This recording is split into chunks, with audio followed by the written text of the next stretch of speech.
Hello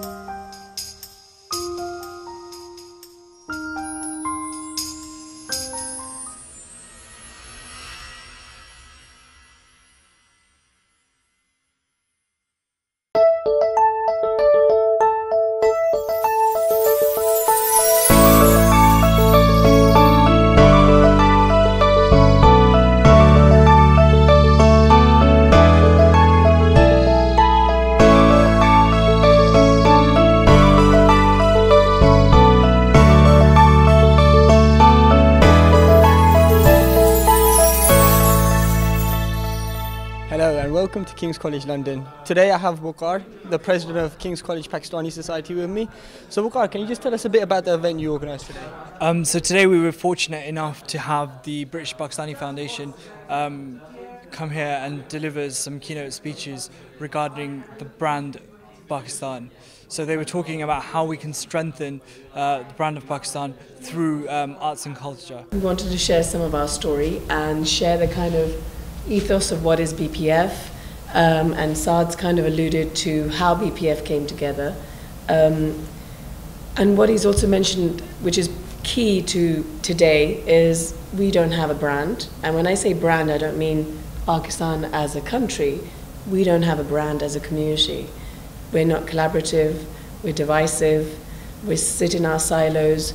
We somehow, because of the way we're portrayed in the media, sit away or sit on the fence on how we should manage or how we should engage with our community or who we are. And my message is, if you don't engage with who you are or your identity, someone else will define it for you, and it's not always going to be positive. So in the face of the challenges we have many. We have many challenges in the British Pakistani community, and we certainly have a range of challenges back home. And I say back home because like Saad, I grew up in Lahore in London, so I've got very much a split identity. I'm not quite British Pakistani. I'm not quite an expat Pakistani. So I'm a hybrid of both. So I also understand equally the issues and mentality and the nuances of both communities. What we do at BPF is, to an extent, bring the needs, match the needs and the opportunities of both those groups together. So we engage the third sector in Pakistan with the diaspora communities here. So health, education, livelihoods.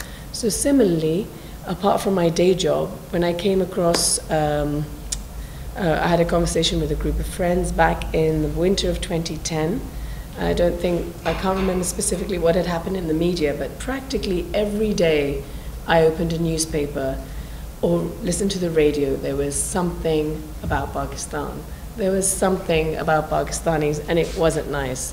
And I was just weary. I thought, come on guys, seriously? We're getting bombarded, and we're able to somehow process this, but it still hurts at some level. So a group of us thought, look, why don't we just do something alternative? We all have day jobs. My background's government, and a couple of friends who are lawyers, bankers, etc. said, right, Sonia, you write a play. We'll do the acting, we'll put it on for our community, get the community together, G them up, and do something fun and funky just to take our minds off this. I said, okay, fine. But people might just laugh at us, they might just say, what the hell are you guys doing? It's a joke. So anyway, we got on with it. Within 2 months, from writing a play to producing it, casting, we put on a production. And we called ourselves Laddu Production. Just as a laugh. And we thought we'd do this as a one-off. We'd raise money for SOS Villages, which is a charity in Pakistan, and we just kind of have it as a bit of a lark. We put it on in a hall in Surrey. 220 people came. Ticketed event, they had no idea what we were putting on. All they knew is a bunch of Pakistanis had got together, they were going to do something for the community, and it's to raise funds for a charity. They didn't care about anything else. We were blown away. We had a packed house. We had to turn people away. And it was a play called Chaya Rishtas. It was a comedy. It was a family story. And people went crazy. The charity we were fundraising for said you have to take it to the West End. 3 months later we did. 2 packed nights again. Another Pakistanis, but from North London, Central London, etc. I'm from Surrey, so that's where we did the first one. And then we realized, hang on a second, we're not the only ones feeling this. People like yourselves, your mums, your dads, your cousins, your aunts and uncles were like, we want more of our people to stand up and whatever it is, whatever expression you choose to run with, in your own capacity, in your own day job, whatever that is, to give something back to brand Pakistan. I believe that by working hard and by doing the things that one loves and doing them well, I would rather that this or Sanya or Saad are the people that one thinks of when they think of Pakistanis. And I think what Sanya said just now is that I know it may seem very daunting to hear that the future of brand Pakistan is on your shoulders, but it is. It's on your shoulders, it's on the shoulders of our children. And that is why it's so important to be not just aware, but to be proactive in when you claim that you are of Pakistani heritage. If you do plan it and you do make those steps towards the goals that you want to achieve, they are so much more achievable, and they're so much more achievable and quicker to achieve if you've made those steps. Because when I was at Tatler, I was at Tatler magazine for 10 years, and I was managing editor there. I interviewed probably about 12 interns a week, and every one of them would sit on the chair. We used to call it the chair of, like the chair. And they would sit on it, and I'd say, so what do you want to be? And every single one of them would start by saying, I want to be a writer. And then I would say, what have you written? And then their face would assume, like digital clock in a blackout, completely blank. I was like, what have you written? Do you write short stories? I don't mean like, are you published and have you got a column in The Guardian? No. Do you write? People who are writers and say, I'm a writer, well, you are a writer. You're not. It's not a job for you. People who are writers have to write, otherwise they go insane. Look at this one. God, I know what her plate looks like. No, I know what her plate looks like, and it is to the brim. But the woman is writing another play because she can't stop herself from doing it. When it's in you, that desire to be what you are or to achieve those things, it's already in you. So you need. I would say the first thing is go deep. Find out what it is that excites you. I tell you this, I have been working for 20 odd years. I have never felt like I had a job. You admire him. Yes. You'd like to find out. Was it from the political point of view or because you like sport or no? Political point of view. Political point of view. I remember the 92 one. Yeah. Let's take a moment. Okay. All right. So if you had a chance to talk to him, what would your questions be about? His future vision of Pakistan. I saw him. But as relating to you and what you want to achieve. Oh, okay. That's what I'm saying. Well, I went to Oxford a couple of weeks ago, and he was there, and he was addressing that sort of issue. So talking about leadership and what you want to be.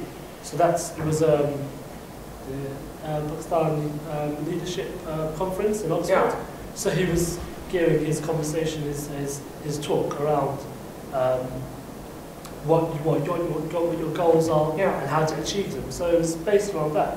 And he was talking about his experiences and how he got there, where he wants to be, and you can just relate. And what were the things that you got out of hearing how he had managed to achieve those goals? Just perseverance. Exactly. So planning, as you said. Yeah, having the goal in front of you, and I'm not going to underplay. It is hard work. There's nothing that you get without hard work, honestly. If you think, unless you're a Kardashian, I don't know. And actually, to give those chicas credit, they do work bloody hard, actually. So I'm just saying to you, like, the things that you want, you will have to work hard for. But it makes them all the more worthwhile when you achieve them. And I truly believe that. I think if you set out in life from a place of yes, my whole philosophy, if you like, is that if I'm getting a no, I'm talking to the wrong person. Someone is going to say yes to me along the way. I will find them. If I'm talking to you and you're saying no, well, that's fine. Move out the way, because I will find the guy who is going to say yes, and I will get him to say yes to me, and I will get what it is that I need to get to the next step that I need to get to it. I think that this is something, and I don't know if perhaps it's more of an American thing. I think a very British thing is to always be like, oh, well, I don't think that's going to happen. That sounds like a really good idea, but I don't think it's going to happen. Why not? I think the moment you say, I don't, you know, that whole sort of, if you want to make God laugh, tell him your plans. I don't think the Almighty is waiting to hear my plans. I think he's got a lot more on his plate, you know, than me. But I do believe that if you think you can achieve what it is that you want to achieve, you will achieve it. Hello, assalamu alaikum. My name's Itisham. I'm studying philosophy, second year at King's. So just talking about the event, yeah, it was very good. It was good to have a positive perspective of Pakistan, giving people who have done it. So there's quite a few students who are in the lecture hall tonight, who I'm sure took away a lot from it. Just giving the perspective of it can be done. We are Pakistani. There is a negative image of Pakistan in this country, but that shouldn't hold you back. That's what they were emphasizing. Persevering, giving methods as to how you can achieve the goal, so planning to achieve it. That was basically what it was about, and it was really inspiring. As you can see, everybody's mingling around with the speakers now, trying to get good feedback, trying to get their perspective a bit more from where they're coming from, so they can achieve. So I think it was really good on that basis. Assalamu alaikum, my name is Qasim. I study at King's. I'm a first year student. What I really enjoyed about this talk today is that although it's by successful Pakistanis and they're showing that you can do it, because often in Pakistan we see like or even within our communities, you see a very narrow brand of what people have done with their lives. And so it's great to see people who've made it at such a great sphere, people like Alia and Sanya. And the other thing is, I loved how refreshing it was in terms of they're very honest about the image of Pakistan and the problems Pakistanis and Pakistanis have in the UK. And so I think if we lie about these things, we're never going to get anywhere. So it's important that we tackle these things head on. And they give really good feedback and inspirational words about how we can do that all together as a community, using our unity, using our voice to really promote Pakistan the way it should be done.